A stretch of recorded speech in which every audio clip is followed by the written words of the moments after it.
Meeting to order at 4:05. Ms. Hatfield, would you like to do our invocation? Heavenly Father, thank you for this wonderful day, and thank you for all the wonderful people that are here. And thank you for letting us serve and let us be the best servants to our people. As we go through these meetings, help us make good decisions, ask the right questions. Just be with us today, Lord, in everything we do. In your name I pray, amen. Amen. Thank you. Sheila? Dick White, Here. Harley Buzzard, Bill England, Honey. Keith Austin, Jack Baker, Here. Joe Garvin, Frankie Hargis, Rex Jordan, Taylor, David Walkingstick, Minutes. Just down to Ron Qualls, who's gonna, Yes, good afternoon. afternoon. Ron is out of the office today on medical leave, I believe. He should be back here this week at any time, but I'd be glad to answer any questions. You should have a copy of his report in your packet, and if I can't answer the questions, I'll get you an answer. You bet. Any questions? Yes, sir. I got a call from Darrell County City Council at Salisaw. They need to, 911 needs to name a couple of streets back there at the apartments that we own, and I think Ron is over those. And if we have any specific names or whatever, they want us to go ahead and submit the names. That way, they feel like it'd be proper for us to do that. Then they could okay it through their council. So This was where at again? at Salisaw. Salisaw, okay.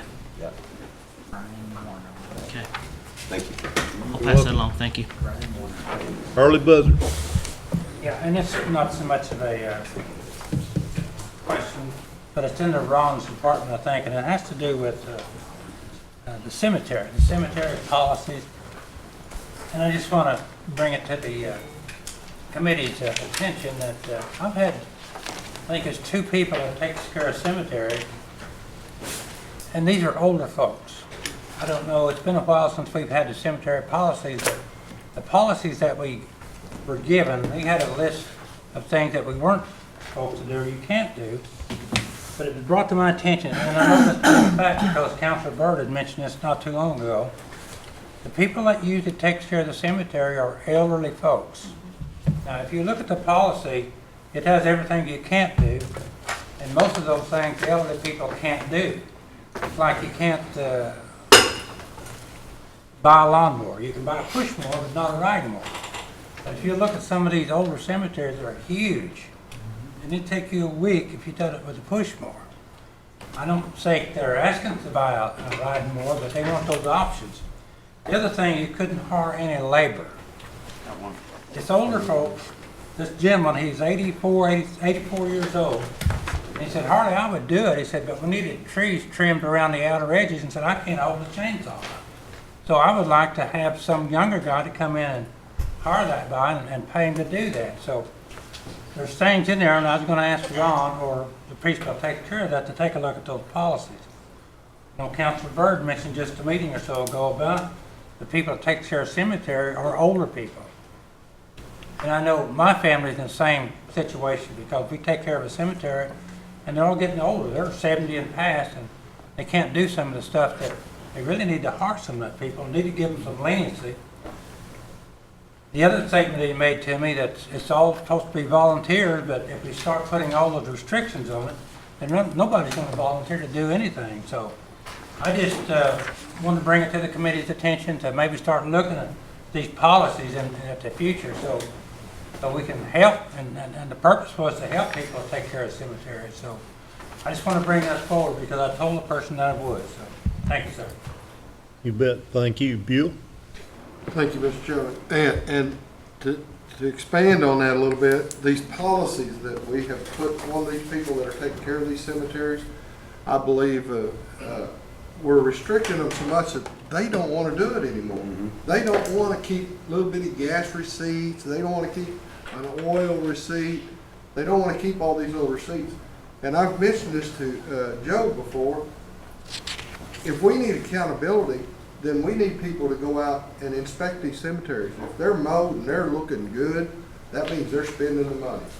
Now, if they're grown up, knee-high in grass or whatever, then that's a different story. That's a telltale story. But I think we're over-regulating all these older people that are taking care of these cemeteries. We're asking too much of them, and we're lucky to even get them in the first place, so. I just think we need to loosen up on some of these restrictions and where they can hire people to help get them done. You know, like Harley said, it's tree trimming and stuff like that. Digging out that brush around the fence lines and stuff. I have about 4 cemeteries up there in my area, so I know, look at every one of them, they're all pretty good shape. They're presentable all the time. But I know it's getting harder now to find volunteers, you know, people that want to do it. Because they go, I'm not messing with all that paperwork. We need to figure out something. Sure. Okay. Jack Baker. Yes. When I first got on the council 10 years ago, one of the first things I did was look at the policy and the legislation on that. And we changed the legislation to provide that you could do maintenance work and so forth. But I noticed in our coded laws, no maintenance is allowed under the cemetery section. And that was eliminated. I eliminated that back 10 years ago. So I think we should look at that legislation again so that we will allow people to do what they want, to pay someone else to do the maintenance or whatever. So I'd like, of course, to look at it and possibly at our May rules, have it ready for that. Thank you. Sean Crittenden. Go ahead.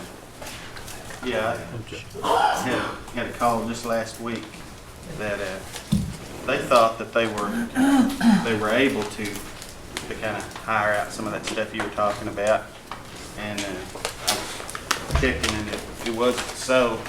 And just like Harley was saying, it was an elder that, you know, hired out, make sure it's done, and if it don't get done, like Bill was saying, they'll find somebody else. I'm sure, so we can just revisit that part of it. Yes. And on the receipts, do we do receipts like for the sports? Yes, they take care of that. They get everything they bought. They have to. That's much easier because it's like a team. You know, you go out and usually it's for entry fee. Or uniforms. Yes. But they do have to have those receipts. Gail and them are pretty stern on that. Talking about our teams and their receipts when we give them money, Yeah, they bring them back to you guys, right? yeah, they have to return receipts to us, yeah. But I'm like Bill. The least work on those elders, it's $500, isn't it? The better. Not a I whole think. lot. And But I think we had to require receipts because we had other people complaining there was no work being done on the cemeteries. The people was just getting the $500 and spending it. So we had to require receipts. And we started to take pictures before and after now, I think, on some of them. Because we get too many phone calls that nothing's being done. Well, I'm like Mr. Baker there. I'm looking forward to revisiting that one because Yeah. all of us, of course, get those calls. I think Michael may have some information. Just to clarify, Mr. Chair, that I was notified here by message that this is all great discussion that probably needs to be looked at, but it does fall under the CCO department, which is Rob Doherty. So it doesn't fall under Ron, but we'll make sure here that Rob gets this information and can start taking a look at these policies. What department does Rob fall under? Is it not Ron Etheridge? I mean, Ron Qualls? No, I don't believe so. No. Secretary. So, Yeah, we're hitting all these questions with the roads guy here. but that's okay. That's okay. Get you a lawnmower, Michael, get to work. So. You know, just in what everybody else is saying, we probably need to revisit that one component there, because if they're elders and we're not letting them buy a riding lawnmower, then we should let them at least contract that out. And him, Buell says he has 4 in his area, and he checks, and they're in pretty good shape. Maybe we need to check the ones that we come and advocate for. If I come in and I say, these are the 5 that I think we need to fund, then if they're not getting, taken care of, it should fall back on me a little bit. I think we need to take a little bit of responsibility. I know we can't go all over the 14 counties. That part I'd like to revisit is contracting out that work. Okay, pass that along to Rob. Yes, all right. Thank you, Mr. Chair. You're welcome. I was Mr. just Crittenden? I'm just gonna see, what's the process? So it's gonna be, is someone taking that to the rules? Is someone gonna? I'll work on that. All right. Thank you. When I first came in, I remember we discussed a little bit about those cemeteries whose elders had either gotten too old and/or had passed on these smaller family plots, we call them, that are like 1 acre sometimes, or 2 or 3, to have summer employees. Yeah.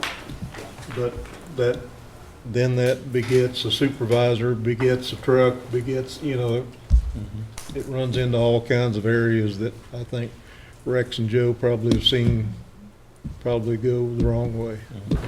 Anyway, well, Joe will take that up in rules. And what else you got, Michael, while you're there? You want to go ahead and skip forward? Let's go ahead, yes, Okay, sir. all right.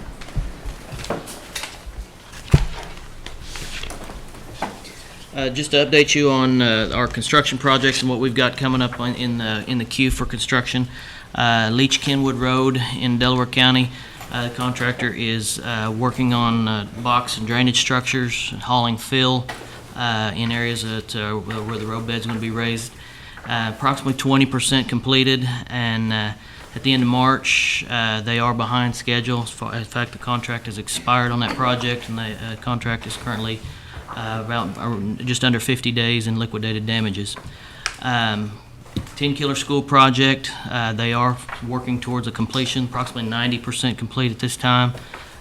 Signs, road signs have been installed and are up. They're finishing up the sod. The sod's 50 to 75% complete. Still waiting on the roadway striping, which won't be completed until the sod gets completed.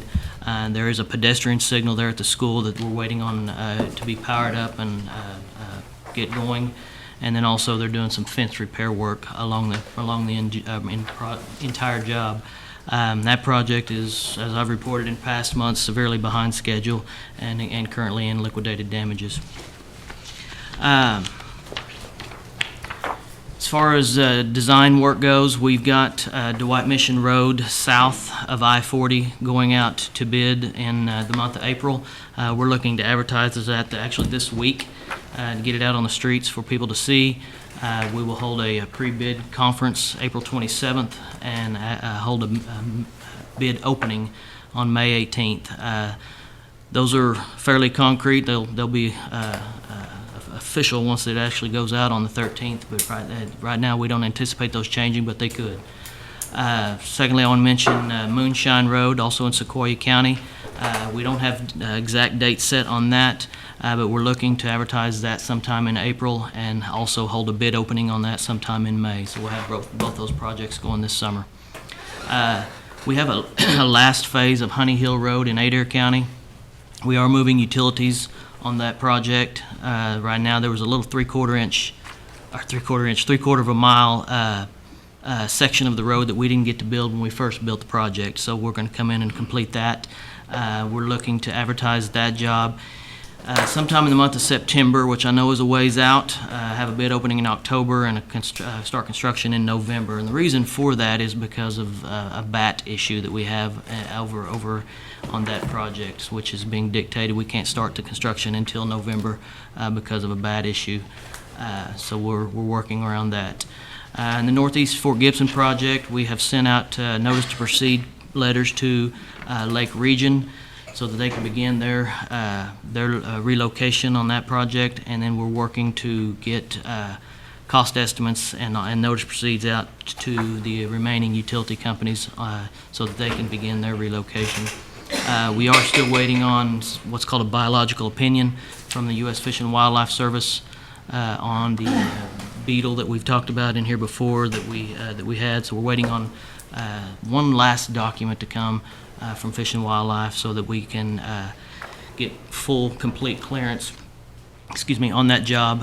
Right now, for instance, the lake region, when they're out there moving, we've had to restrict them from this 1 mile corridor on the project that they really can't do any relocation in until we get this letter from Fish and Wildlife. So we're working towards that.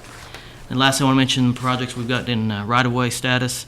The Holbrook Lost City project is approximately 66% complete here in Cherokee County. We like about 9 property owners, or fee properties and 5 restricted parcels on that project. Bell School South Bridge, man, I'm having a hard time.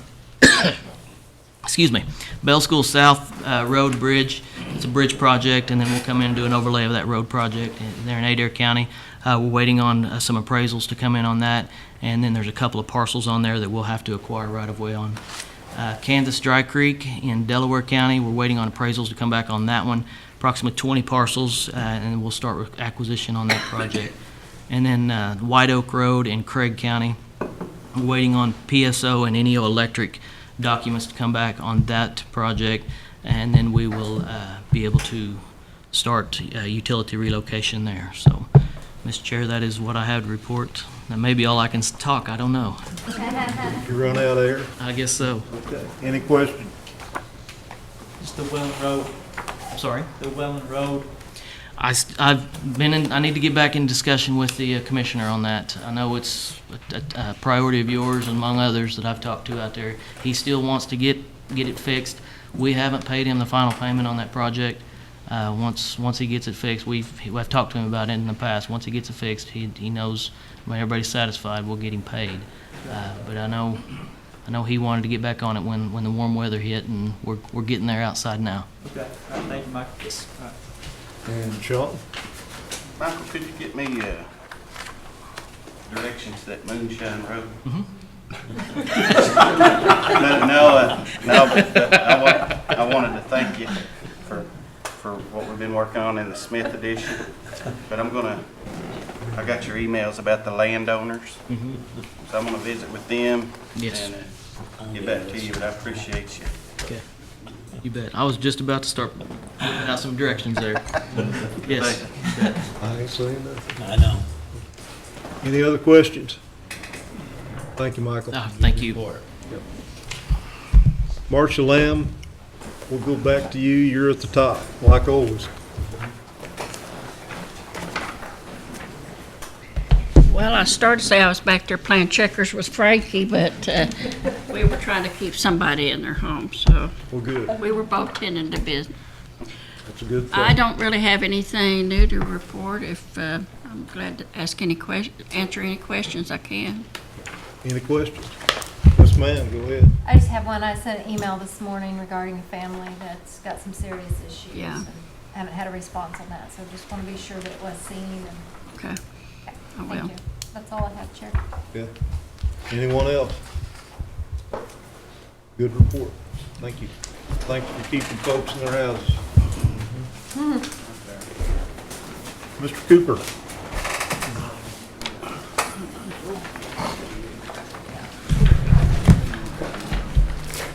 Good afternoon, everyone. Hello. Gosh, springtime's here. It's hard to believe it's already almost Easter.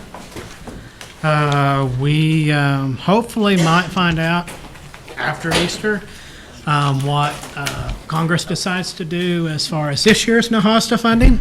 We're still waiting for something to happen with this year's funding, and then also, be interested if probably, hopefully sometime in May, seeing what the proposed budget might look like for next year's NAHOSTA funding. What it sounds like is things may not look very good, but we will always try to remain hopeful and do the best with what we can and advocate for every little bit that we can get. I do want to mention, I think probably most of you know that I serve on the National American Indian Housing Council. board. We have hired a new executive director to lead our organization, and I'm very proud of that. It's a good young Cherokee man who is actually originally from here in Tahlequah. Tony Walters came to work for us and actually started a week ago today. Moved over to us from the Senate, so we will actually have an increased legislative and advocacy presence with our national organization in D.C. He brings that to our organization, something that I think that we need, something that I've ultimately worked for, because one of the committee that I do chair at NAHC is the legislative committee. So, advocacy is a big focus of what we do, we represent all the tribes across the country and doing, trying to make sure that, whenever it comes to looking at things like cuts to NAHOSTA funding, we can try to head that off and speak of all the good we do, because, if you want to really get down to it, the program right now is funded about, several $100 million less than what it should be. And we sure could use that extra little bit of money, so we sure don't want to see any cuts to that, because any little cuts means, we're going to have to look at some direct service that's going to be impacted.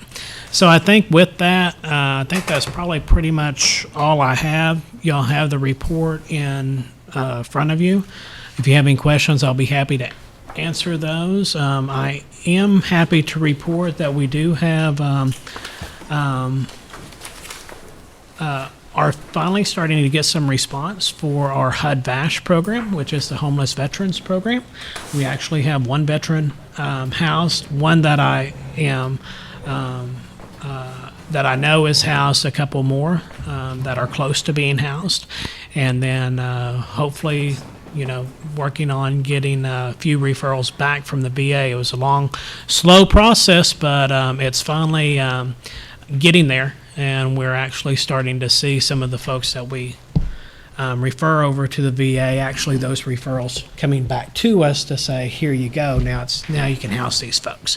Because VA has to actually certify those individuals first. But it's a good program, and I'm happy to report that we've actually been able to house some folks.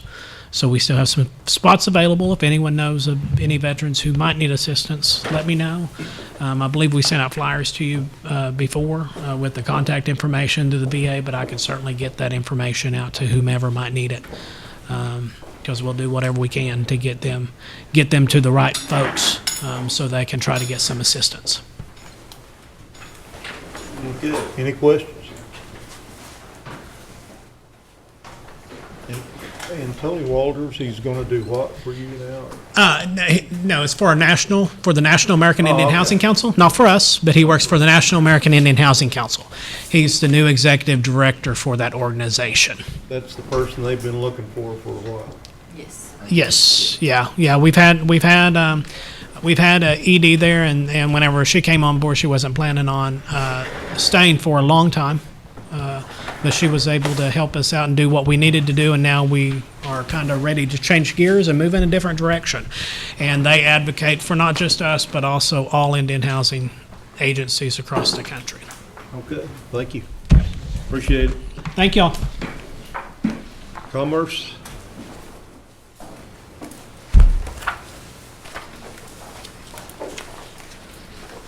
Hello. Hello. In addition to our monthly report, Gail handed out 2 flyers to you all earlier. One of them looks like this, and it says Federal Tax Problem. This is a service offered by Oklahoma Legal Aid. They are now providing tax advocacy services. So if you have constituents who have a tax bill that they just can't handle, or they're disputing a tax bill, anything related to a dispute with the IRS, if they're low income, you can refer them to Oklahoma Legal Aid and they can help those taxpayers. And then the other one you got, I don't think I kept a copy of it, but it's a flyer for the Homebuyers Fair, yes, in Pryor on April 28th from 2 to 7. That is open to the public. There will be all kinds of people there related to home ownership and home purchase. So if you have constituents who are interested, please send them our way. And if you have any other questions, I'd be happy to answer them.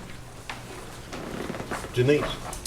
And I just have one regarding the trainings that you do on household finance and the couponing. Is that open to citizens that may live at large? Yes. Okay. It's actually open to the general population. Oh, okay. Anyone can attend those at no cost. Very good. Thank you. One thing I did mention, or did not mention too, is that as of April 5th, we've provided tax preparation and filing services for almost 1,200 families, returning a little more than $2 million to those families in total. All right. Anyone else? Thank you. All right, thank you. Indian Child Welfare.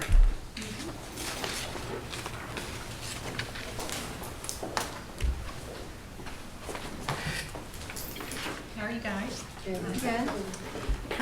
Basically just same old, same old. We do the same thing, just different families and different children every month. But one thing I wanted to kind of bring to your attention, so on the last page of your report, I know Councilwoman Taylor had a few questions last time I was here about the foster homes, and that's kind of been where I've been concentrating. So I've been meeting with my group, and I have over in one column all the things that we've changed. I told you I recently put a new manager, really trying to up our recruitment for foster homes. So one thing I wanted to bring to your attention, that if the home closes, I've talked with them about it. I said, boy, those numbers seem high, guys. Please explain to me how that works. And it's actually a good thing, and I thought I needed to bring it to your attention. Because oftentimes when a child comes into custody, relatives about 50% of the time will step up and say, hey, I'll take that child. So the higher the numbers that you see of home closures often are because the child has been sent back home with their family, therefore the relative has closed their home, or that relative has adopted that child. So I was basically telling them, I'm watching your numbers, we better see some improvements. But I wanted to explain to you that sometimes a high number is a good thing because children have either been returned home or they've been adopted. So just wanted to, that could be an oversight, or it might look bad if you didn't understand why it's documented like that. Any questions? Thank you. Thank you. Appreciate it.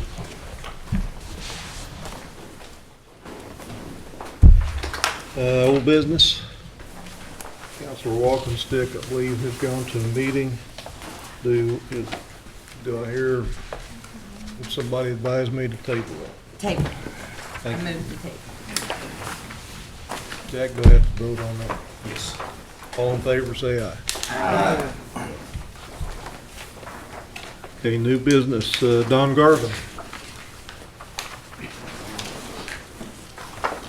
Don, we're under new business for the resolution that you're sponsoring on 17-043. This is a resolution authorizing the Bureau of Indian Affairs to revise and update the Cherokee Nation's inventory of tribal transportation facilities. Make a motion we be approved. Second. Any questions or comments? Yeah, it's sponsored. And Harley to be added as a sponsor. And I would like to too. Would everybody like to be added? Everybody raise their hand. All in favor, say aye. Aye. All opposed? Resolution passes. Curtis, the second one. Yes. This is a resolution authorizing an application to the Federal Highway Administration for Tribal Transportation Program bridge funding for bridges number 56 and 57 over Wycliffe Creek in Maids County, Oklahoma.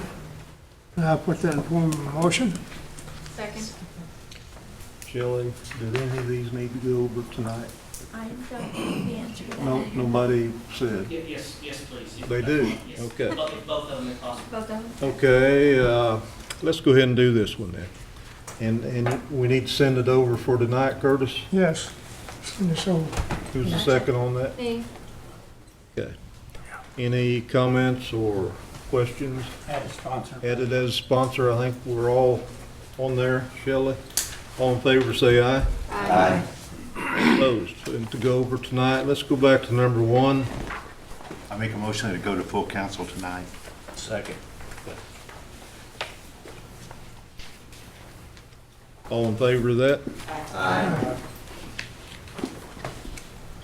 They pass. And Is everybody sponsoring number two? Good question. Yes. I'm seeing shaking of heads, yes, Shelley. Okay, thank you. And so number 3 is a program presentation, and Harley, I believe you're going to introduce those Yes, folks. I'm going to come forward.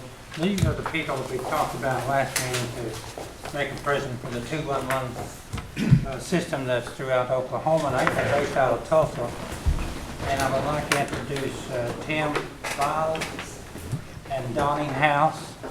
And this is a program that's been around for a while, but I don't think a lot of people know about it. I didn't know about it for quite a while, but we had talked about it here at the Nation probably 10 years ago, and they never come to any conclusion on the thing. So I want to bring them back and let them make a presentation to the committee today. We appreciate the opportunity for this educational presentation. I have the honor of being on staff at the Community Service Council when we began developing 211 in Oklahoma back in 2003. The program actually went active in 2005.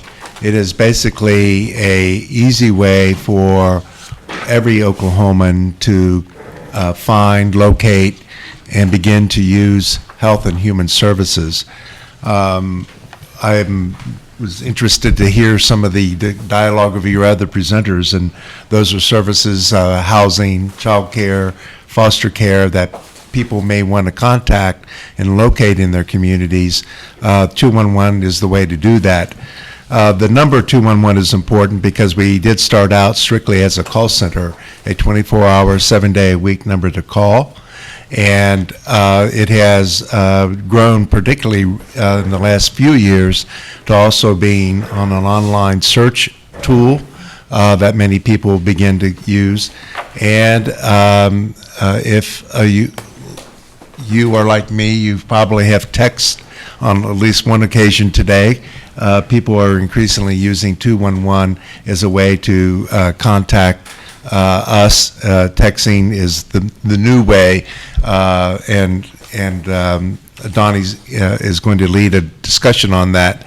I want to speak just very briefly to say, at the very beginning of 211, we had 3 primary goals. One was to operate with very best standards. To achieve that, we have sought and achieved accreditation from a national organization, our trade agency, if you will, called the Alliance of Information and Referral Systems. That is a considerable policy and practice undertaking review, and we have achieved that now and will be fully accredited for the next 5 or 4 years at least. And we've also made a commitment to remain active statewide, serving all 77 counties in Oklahoma. Our sister 211 organization in Oklahoma City serves the western part of the state. Our Tulsa-based program serves the western part of the state, both by landline, cell phones, texting, and online services. The other commitment we made up front was to always maintain a 3-level strategy for funding: public funding, United Way, and philanthropy, and fee-for-service or entrepreneurial efforts. So we continue to operate with everything but the state funding. We did lose our state funding in 2016. That had nothing to do with performance. It was strictly related to the budget cut. The Oklahoma Department of Human Services, which is under great financial distress, elected to drop their funding. We are working with the state legislature as we speak, trying to redevelop that funding, and we feel very hopeful at this point. But that is the only funding that we lack. We continue with strong United Way funding. We have great foundation support, and we have great programs that we're doing under contract to support this program. I want to introduce my great colleague, Donnie House, who's going to do some demonstration work with you and help answer any questions. Thank you for your attention today. Good afternoon. I see that we are not connected to the internet, so the presentation that we were going to bring, we're not going to have that, but that's really fine because those presentations usually are designed to tell someone how wonderful you are. That's not what I want to do here today. I want to talk to you about how 211 can help you help your citizens. And talk a little bit more about different ways that we've expanded access to 211. And I'm going to do, this is an interactive presentation. So can I stand up? Yes. Okay. So who all has their cell phones? Usually you say put up your cell phones. Today we're going to get out our cell phones. In this year we've launched 2 new services. We've launched text 211 by text. So I want to demonstrate 211 by text. We have it where we have automated text. You can get automated referrals, or you can do live text. I'm going to demonstrate the automated referral. So if you will go to the message feature of your phone. Is it working? Okay. We may have another. If you go to the message feature of your phone, and the number that you're going to send a message to is 898-211.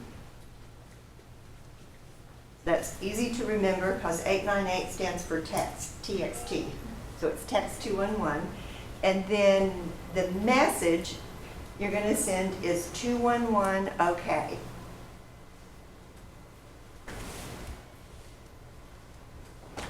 Okay, that's a good check.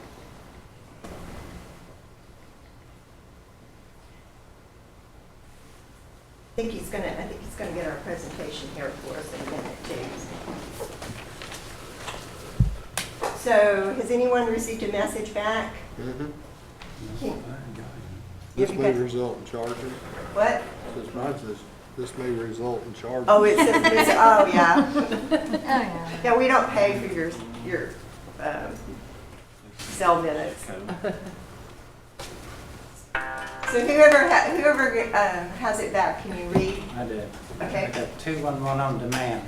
In order for us to help, please send us your zip code. Respond now with your 5-digit zip code. Okay. 211, okay. Did you do that? Yeah. So put in the zip code.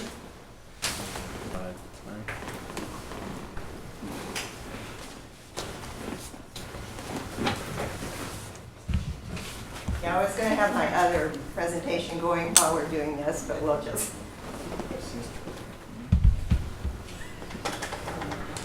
Are you interested in the utility payment? Okay, can you read that? Mm-hmm. Are you interested in utility payment, help? Well, that was 1. Number 2, rent payment, help. Or 3, a food pantry. Or 4, other services. Okay, Answer choose 1, 2, or 3, because number 4, the other services, goes into our contact center, and that's a live text. Now, if this works, I'm going to be asking for T-shirts, and I might be a member of your fan club. Oh, okay. All right. So what are you interested in today? Rent payment. Rent payment, okay. Those come up first because those are the most common requests for assistance at 211. Cherokee Nation Human Services. I got Catholic Charities in Sallisaw, Cowboys Community Action Foundation for rent payment. Okay, so Cherokee County. No, that's good. Okay. So those are our most frequent requests. Housing and expenses with housing for everyone that calls 211. That's the number 1 request for assistance. In your packet that I've prepared for you, you'll see the needs of people that contact us. And I pulled out some additional statistics for the people that identify themselves as Native American. We ask every caller, and even online, we can get the zip code. We ask people that call us their ethnicity, whether or not they're a veteran, because if they're a veteran, we have the special services that we can refer them to, like the HUD Bash, or there's a supportive services for veteran families. And let's see, we asked the veterans. We also asked if the household is insured, because our specialists are certified for the Affordable Care Act Marketplace Navigator, so they can help link them with assistance. One of the things about, as you know, about the with the Affordable Care Act and the insurance, there's open enrollment all year long. So we have the ability to connect people with the Marketplace insurance. On the housing, I pulled out some statistics. We're about, for all of Oklahoma that contact 211, about 22% of the people that contact us have a housing need. They're either needing assistance with utilities or needing assistance with rent. They're maybe already homeless, or they're having a housing crisis. The people that contact us that indicate they were Native American, that number was a little bit higher. It's 28%. Those statistics are on about 8,000 individuals that said they were Native American. We talked about that there's two different 211s where it's the same service, but sometimes we ask a little different questions. The service in Oklahoma City, out of Oklahoma City, does not currently ask race, so they don't have the Native American statistics. I think it would be very easy to assume that because we know that 37 counties in Oklahoma, 10% of our contacts are Native American, that would be the same across the state. Did everyone's zip code work? I'm also demonstrating this for testing out to make sure your zip codes work. So did everyone get services? They tried it? Okay. With that information came the address, notes that has the hours, if there's anything unique about that service, like if it's only for a veteran, they would have that information there. Depending on the service that you have on your phone, you also get a link to our online database that gives you more detailed information. And then someone can also always call 211, just dial 211. And the other service that we wanted to demonstrate today is we have redesigned our website and with a new search engine. So this is a demonstration of the website. It's mobilized. You can go to 211ok.org on your phone. So it's mobilized. It works like an app on your phone. We have, so you can type in, it's either you can type in services and look for services, or let's see if I can get it here. Oh, here's my scroll bar. We've also organized our information in common language terminology. So on, like food and meals.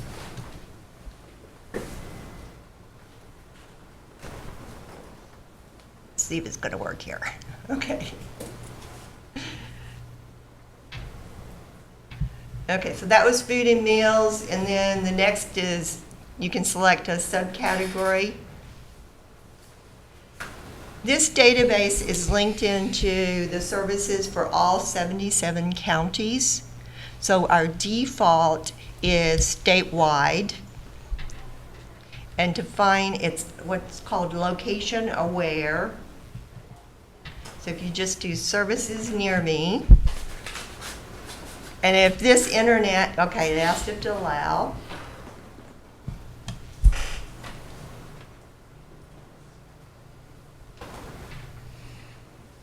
Okay, so it found the location. And this says that the closest food pantry is the Zoe Institute Hands of Grace Warehouse. Scroll down a little bit. Scroll down. Okay. Cherokee Nation Human Services. What this will return is the services that are within a 50-mile radius of your location. And then, let me open it up and see what it says here.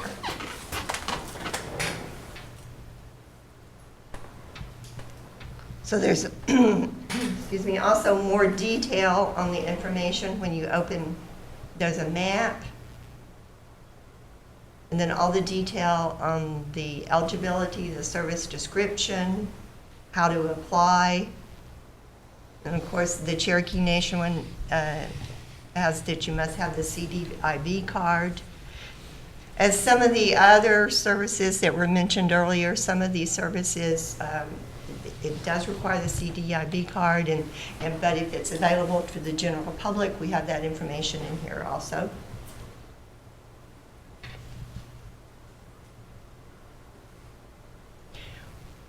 Let's see. This is, yeah, it's kind of harder to navigate because it's bigger.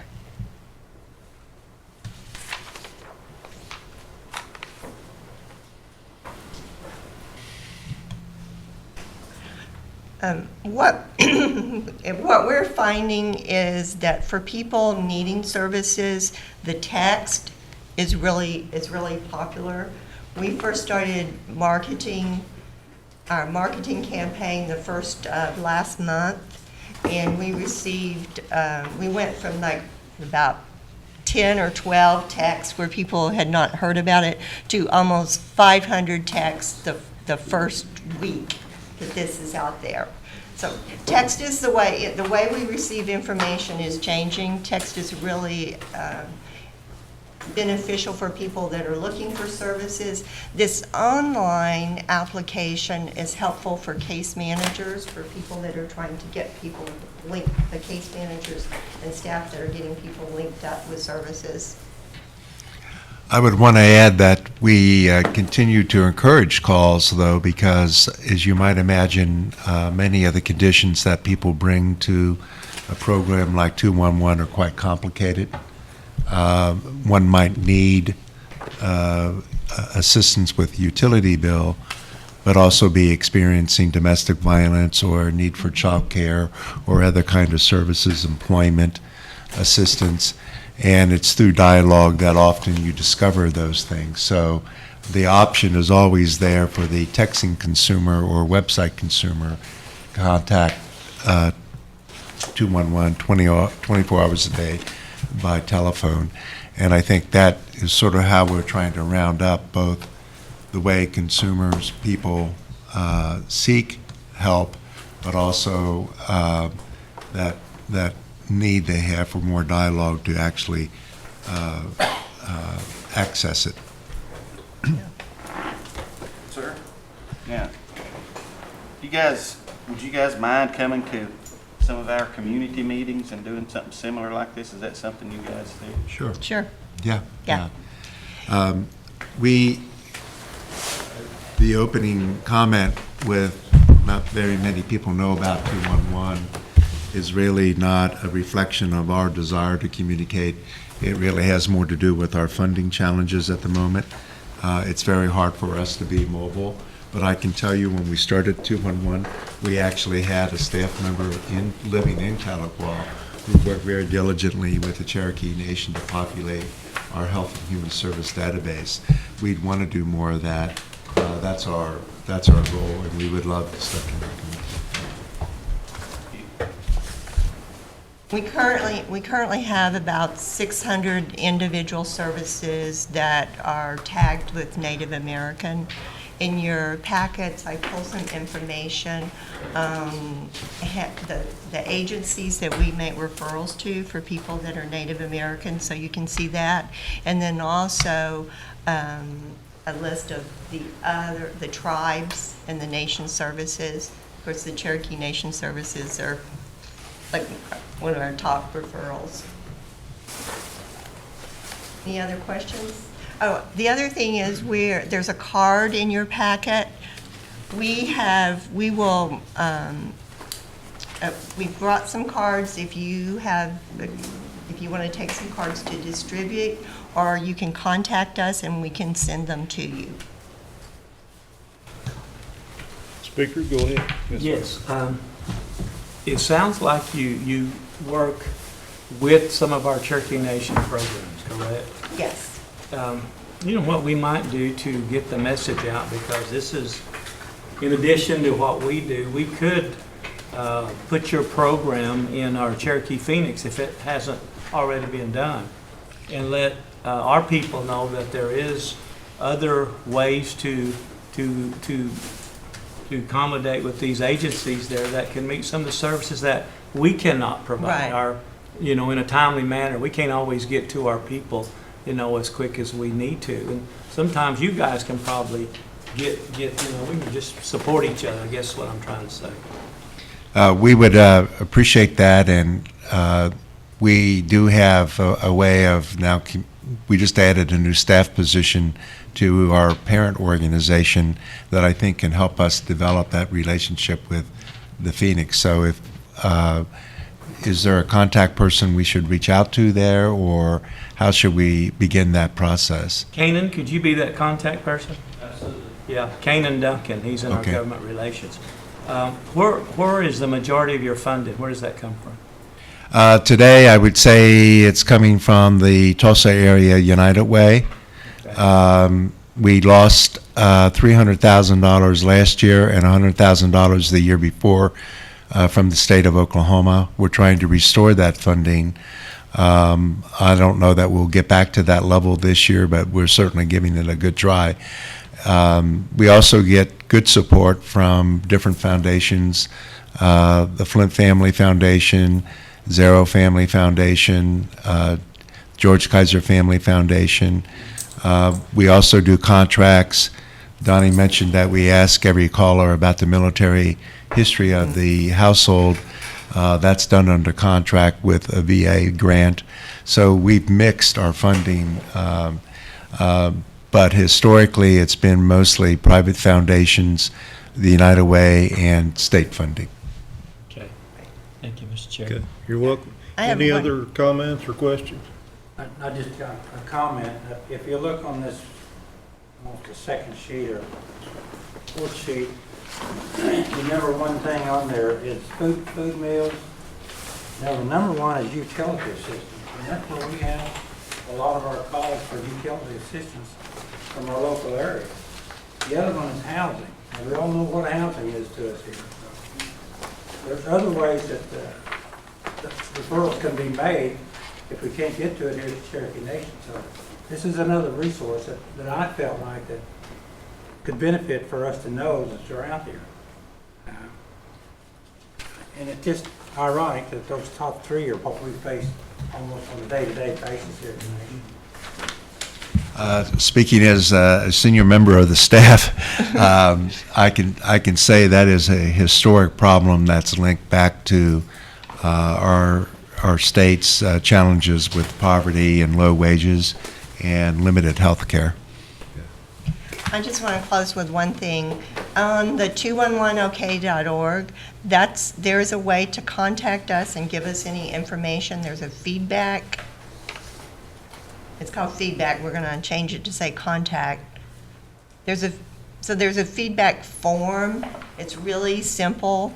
Just when it comes up here, it'll have a box that you can just put, send us a message if you want a presentation, or if you need cards, or especially if you see a service that needs to be updated. This is an easy way to let us know, or if there's something in here that we need to add. So that people ask me for my number, and I tell them it is 211, or online at 211ok.org.